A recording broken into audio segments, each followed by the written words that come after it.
Oh my god. Pickles. Is it an oh my god moment? Or is it oh my god, I'm missing something moment? This is so good.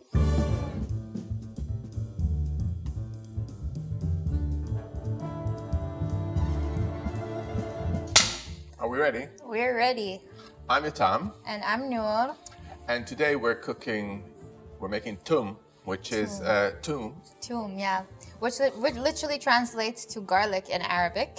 which is the most intense garlic sauce you've ever tasted, but in the Yes. best possible way. Keeps all the vampires away. Yeah, all of them. And then we're gonna eat it with a take on a chicken shawarma. So a chicken on a skewer, marinated in yogurt with lots of spices. Yeah, it's totally delicious. So yeah, let's get started.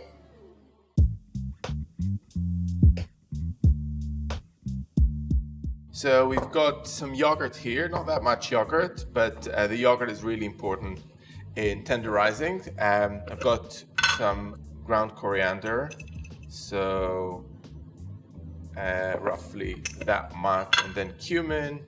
It's about 1.5 teaspoons, I'd say, for 500 grams of meat. Obviously, with the spices, you can play around and add more or less of what you like and what you want to taste, really. Yeah, I've got some smoky paprika here. A bit of turmeric. Turmeric is more for color, I'd say, really, isn't it? Yeah, and a tiny bit of clove. That's the Christmassy flavor, the holiday flavor that you get in there. But I would add, on occasion, cardamom, ground cinnamon, Or allspice. Yeah. sumac. All these things are great. And there's some cider vinegar here. So that also cuts through the meat and tenderizes with the vinegar. I'm just going to give that a little mix. Add a bit of olive oil. Just a couple of tablespoons, really.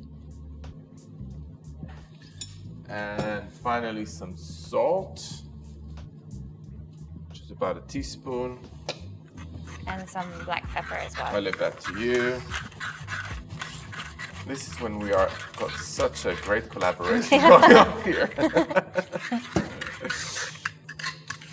So that is that has reached that kind of coating consistency, and that will really create a lovely coating around the chicken and starts penetrating it, where you get all these flavors together, and that's all the wonderful yum things that are going to happen at the end. Yeah. I'm just going to go straight in with the marinade. Make sure I get it all. Thank you. And then I'm just going to kind of, I guess, massage the chicken. Just get it so it's really nice and well coated. If you want to keep it dairy-free, so not use yogurt, what do you say, Noor? It's totally fine to keep it dairy-free, Yeah. I think. Again, like if you want to do vegan shawarma, you wouldn't add the yogurt. It's still going to be really nice and flavorful. If you wanted vegan, you'd have to change the chicken as well. Obviously, I yeah. think. Yeah, you do the cauliflower, like we said earlier. Or the non-chicken chicken. Was it chicken with, it's like CHIKN? Oh, yeah. K apostrophe. Anyway, I've never tried it. I haven't tried it. I haven't. And you can, and Yes. also it will be really nice with celery root. So dice of celery root, celeriac will be really, really Celeriac. lovely for that. Yeah. And that would also take all these beautiful flavors.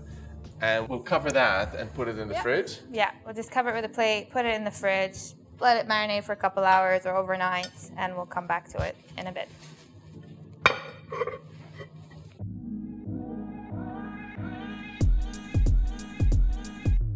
Let's talk about the garlic and what you do with it, Yes. because it's so much garlic to peel. It's a lot of garlic to peel, so we have already peeled it. It's like- about 100 grams. It's which like is- 100 yeah, grams it's a- or 3 heads of garlic, which is a very kind of meditative job. You get the garlic and you start peeling, but it's fun. Yeah, it is fun. It's fun, and yeah. and you can, and so you want to show how to do it? Yeah, sure. So basically, you'll notice here that I've got all my garlic cloves, but I've kind of cored them out.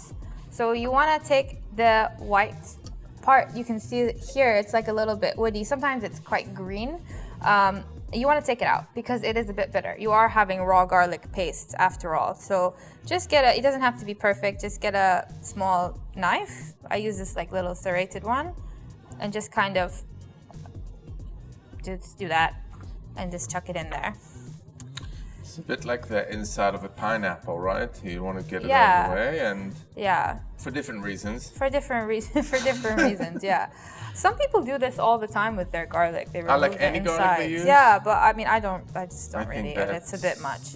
Let's talk about Toum, because it is like the most incredible, dense, intense garlicky flavor. And some people don't like raw garlic, but I have to say that, and I do love raw garlic. Like I'll come out straight away and say I love raw garlic, but this is really, it is so intense when it's just made, but when you keep it in the fridge, it just mellows down a little bit. It mellows down, so if you do want to make it, and the great thing about this is it has a really long shelf life, so you can make it and keep it in the fridge for like up to a month. I once kept it up to like 6 weeks, honestly, and it was still totally fine. Yeah. It's very stable because of all of the oil that you put in there. And you can then dilute it, like you can add a yogurt to it. Yeah, you can turn it like into a vinaigrette or something. So you don't have to use it at that level of intensity.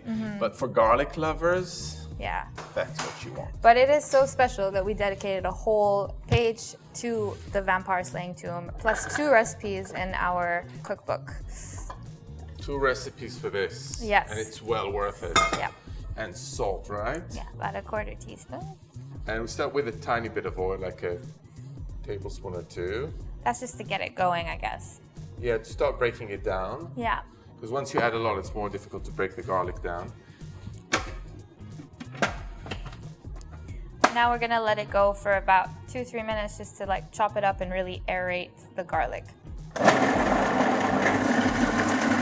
So it's been a couple minutes and the garlic is super kind of aerated now and broken down. Yeah. And it's not chunky at all. It's quite almost smooth, I guess. Totally smooth. So at this point, we're gonna alternate between neutral oil and lemon juice. And we're gonna drizzle it in really, really slowly and steadily so that it really emulsifies and turns into like garlic fluff. It's like marshmallow fluff, but garlic fluff. Garlic fluff. And it's like, it will really remind you of the process of making mayonnaise, because essentially it's emulsification. So the acidity helps the oil to come together in that kind of creamy, velvety way that you all love in mayonnaise. But and there's no eggs here, so that's a lovely trick. That's all done by the garlic itself and the lemon juice. The Toum is all done. You can see it's really nice and fluffy. Noor, you've excelled yourself. Which is totally what you want. It's completely stable. This is like a weapon. It's like a garlic. I guess if you're on a date and like you don't want to be around that on the date. I mean, unless you don't want the date. So it can be actually, it might work out. Or but not if the date is to get a garlic fetish. Listen, I don't think I could ever date someone who didn't like garlic though. I would be like, what even? That would be your first question on a date. Do you like garlic? So I'm gonna just transfer it to this bowl here. And it's like meringue, isn't it? It's so aerated. It's so wonderful. white and fluffy, and I think this aeration is actually why you can actually eat it, because it's got so much air in it. I mean, think how much garlic went in there. It's just like eating raw cloves. It looks white and innocent and fluffy like marshmallow, but actually it is so beautifully garlicky. Exactly, and it keeps away all the vampires. Keeps away all the vampires, unless you want to date a vampire. Shall we Everyone grill has a type. Shall we grill the chicken? Yeah, let's do it.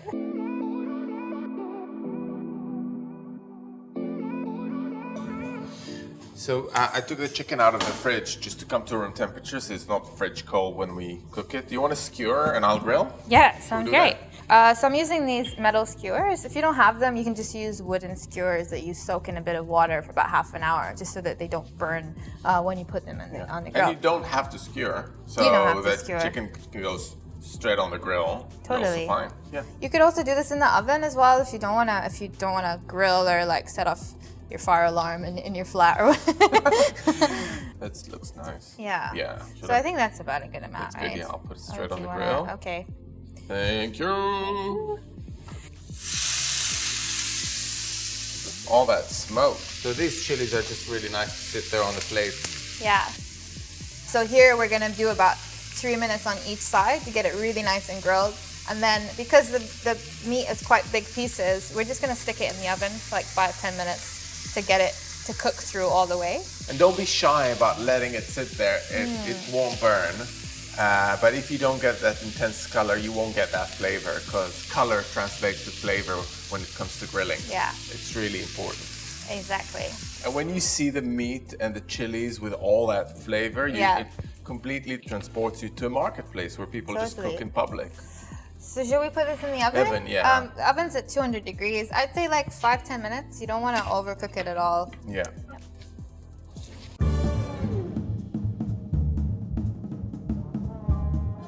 That smell is just so, it just takes over the whole room, doesn't it? It's just Totally. like a kebab shop smell with the caramelization and the chilies. It's gorgeous. I'm just going to drizzle it with a bit of olive oil. We love our oil. And like a nice sprinkle with a bit of sumac. Totally. Yeah.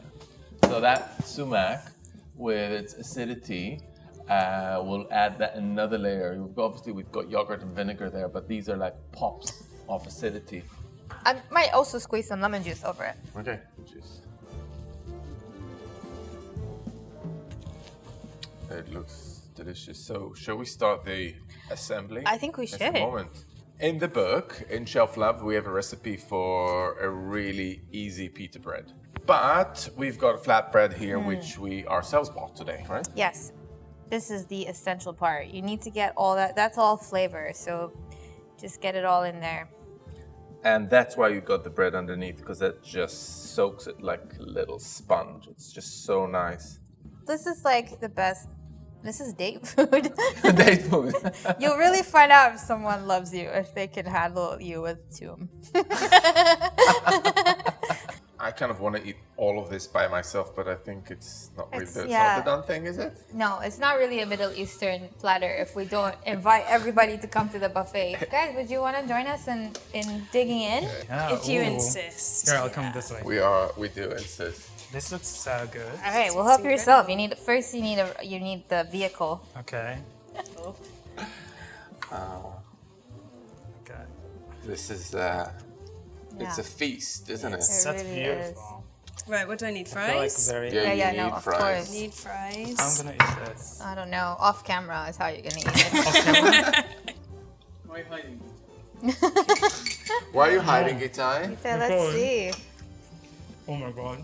Oh, I think I've overfilled. No such Not thing. There's sure, no but such I don't know thing. how There's to- no such thing as overfilling. How to attack it? It's amongst friends you can really be quite Okay. bad, yeah. This We're okay. this Toum is Lethal. it's lethal. I mean, Yeah. I'm into it. I'm into it. It's delicious. Kind of reminds you of like late night when it's like 11 p.m. The only place that's open is like a grilled kebab shop, and you go and it's just It's so just good. so good. Because you got that chicken with its acidity and then you got that Toum that just kind of wow, it knocks really it. hits you. It knocked me just as you said that. So this recipe is from our cookbook at Shelf Love, and there's more videos, and you can see them all on the OTK, Ottolenghi Test Kitchen channel, which you can subscribe to, or the Food52 channels, which you're also welcome to subscribe to. Thank you so much for watching.